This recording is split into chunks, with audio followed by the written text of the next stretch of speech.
hay veces que el programa se transforma en un programa muy económico porque lo justifica. La semana pasada el viernes, sobre el caer de la tarde, hubo un episodio que, generó una corriente de inquietud en todo el mundo, todo el mundo acá en la Argentina, ¿no? Que es que el presidente del Banco Central y ministro de Economía, el presidente del Banco Central y el ministro de Economía dio los dos, una conferencia de prensa un viernes a la tarde. Vos decís, ¿qué cosa urgente van a anunciar? Yo pensé que iban a anunciar algo muy fuerte, tipo la salida del cepo o algo así. Había sido un día difícil. ¿Por qué? Había sido un día difícil porque el Parlamento el día anterior había aprobado la ley bases, finalmente diputados la aprobó, y entonces se esperaba que cayera el riesgo país, porque Milei había dicho, el riesgo país venía cayendo, pero la política metió la cola y ahora está subiendo. Bueno, la política le aprueba la ley bases y se supone que el riesgo país caía, y sin embargo lo que pasó ese día es que el riesgo país subió. Y eso fue completado por una conferencia de prensa donde el gobierno casi que no dijo nada. Dijo sigue el cepo, no tenemos plazos sino objetivos, etcétera, etcétera, etcétera, y no dijo nada. Entonces, ¿para qué hicieron?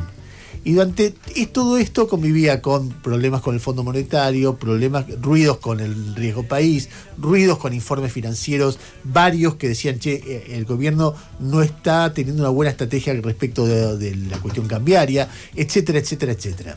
En medio de esa inquietud, hoy Jairo habló con un actor muy importante del sector financiero, hablamos con Gabriel Rubinstein y estamos con Diego Giacomini ahora, que es un consultor económico, ustedes saben, fue muy amigo de Milei, después sus caminos se bifurcaron y está en línea con nosotros. Diego, buen día. Ernesto Tenemos te saluda, ¿cómo te va?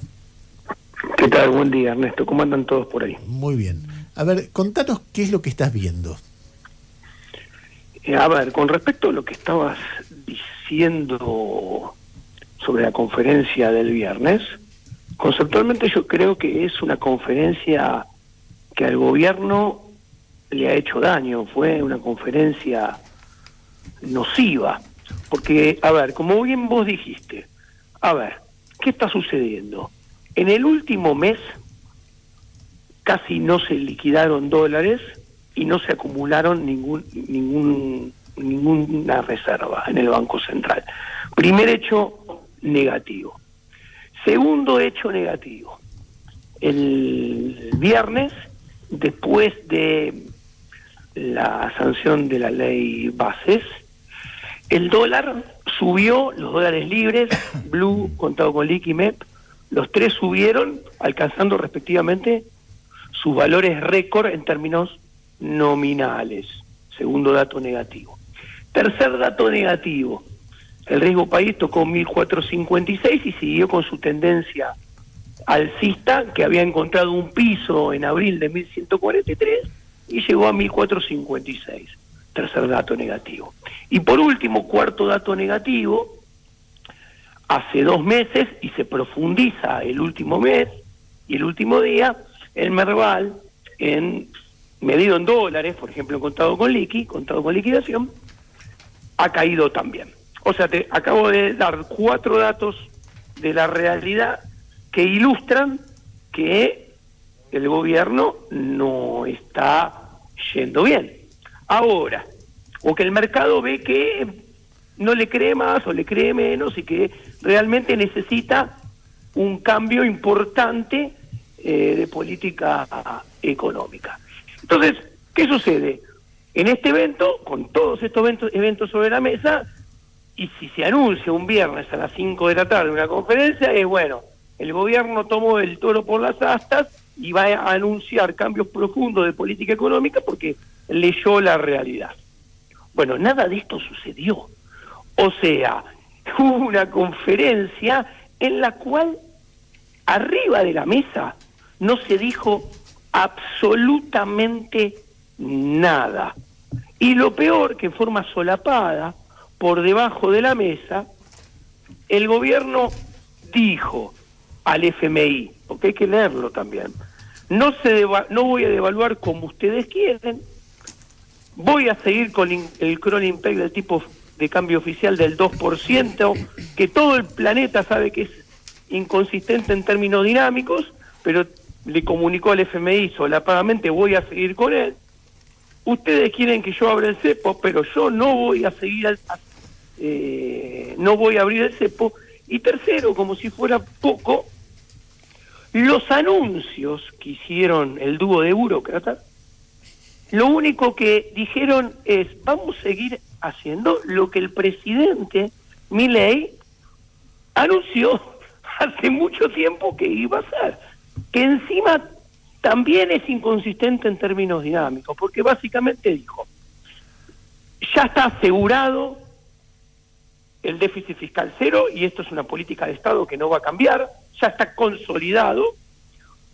No es verdad.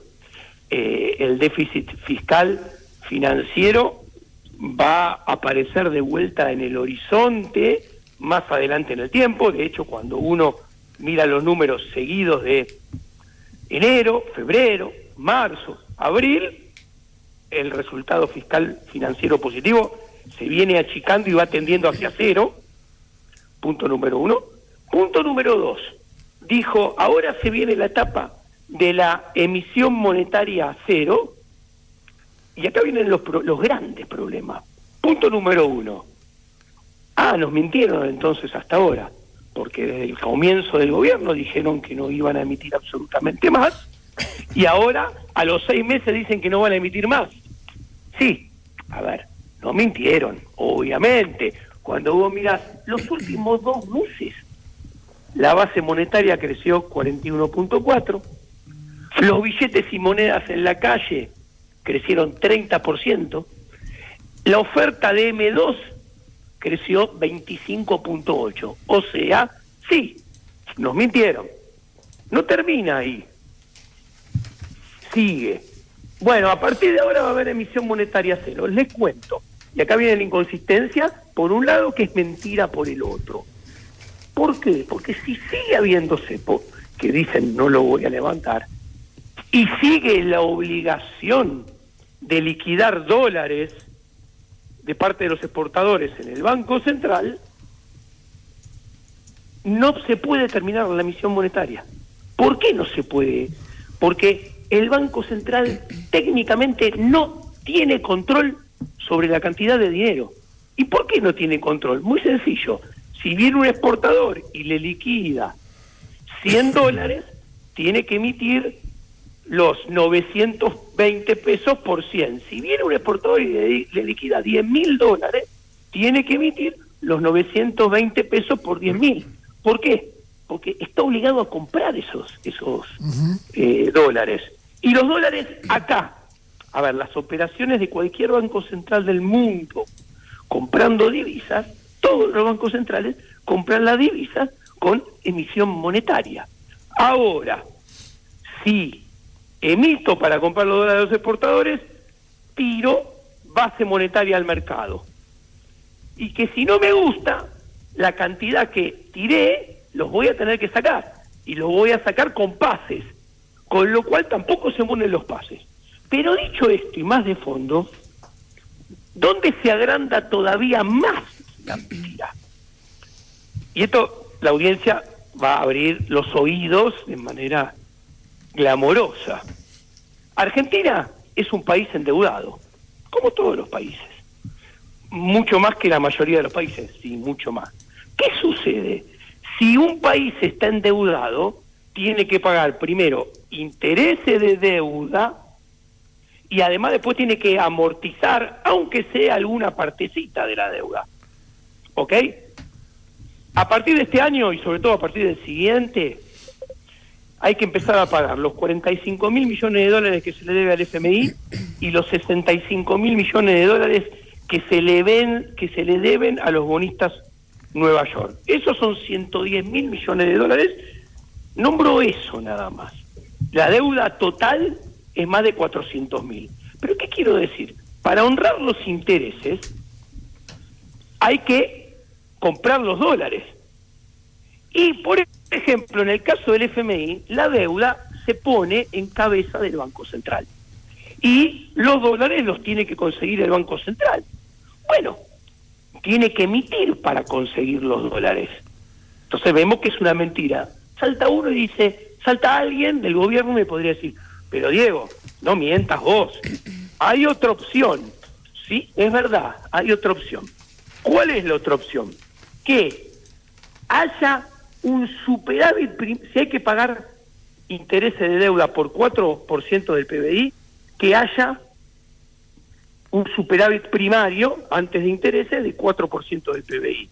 Y si hay que amortizar algo, 1 o 2 puntos del PBI, que haya superávit financiero por ese equivalente, ¿para qué? Para que el Estado pueda comprar los dólares sin emitir para honrar esa deuda. Ahora, ¿cuál es el problema? Que acá es la víbora que se come la propia cola, entonces abrimos los ojos y nos damos cuenta que el ajuste fiscal es eterno. Claro. Y no termina ahí. Ahora, Diego, déjame hacerte una pregunta porque tengo los tiempos contados y vos también. Entonces quiero hacerte una pregunta concreta, porque vos lo que decís es, acá hay un laberinto donde chocás por un lado o por el otro. O chocás porque tenés que reestructurar la deuda, o chocás porque tenés que emitir mucho y eso genera inflación, o chocás porque tenés que hacer un ajuste permanente que no termina nunca y es imposible de hacer.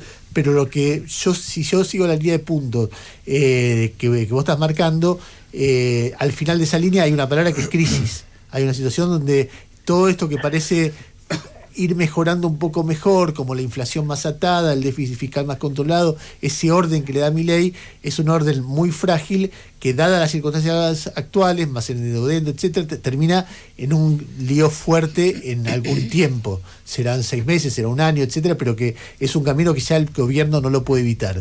¿Lo estoy leyendo bien? Estás leyéndolo perfectamente. ¿Qué ha hecho este gobierno hasta ahora que tiene una arista similar a los anteriores? Patea los problemas para adelante y cambia explosión por implosión, ¿ok? Y el nivel de actividad es el mejor termómetro de la implosión. Ahora, ¿cuál es el problema? Si ustedes me preguntan y digo, mirá, el gobierno de Cristina fue lamentable y para llegar al 10 de diciembre del 2015 se fumó 43.000 millones de reservas hipotecando el futuro.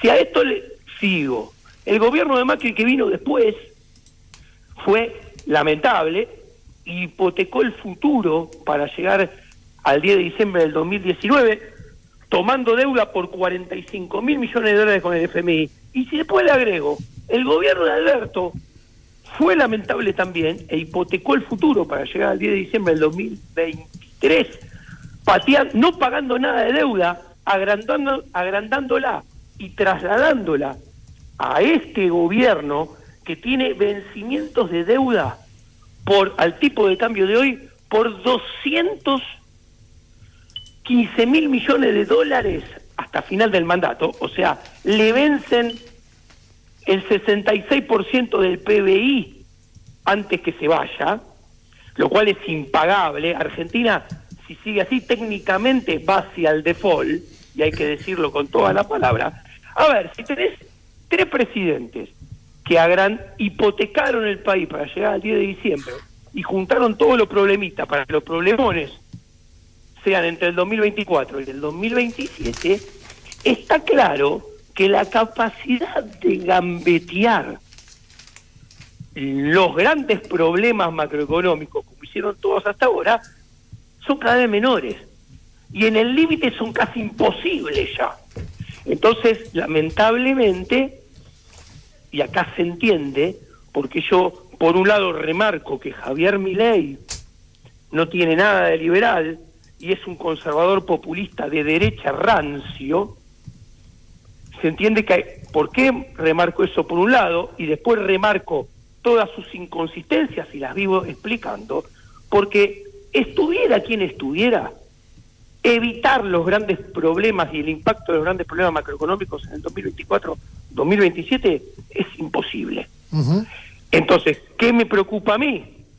Que después de lo que muy probablemente venga, no quede proscripto la cosmovisión filosófica del ser humano, filosófica, que es mucho más que económica, que es el liberalismo.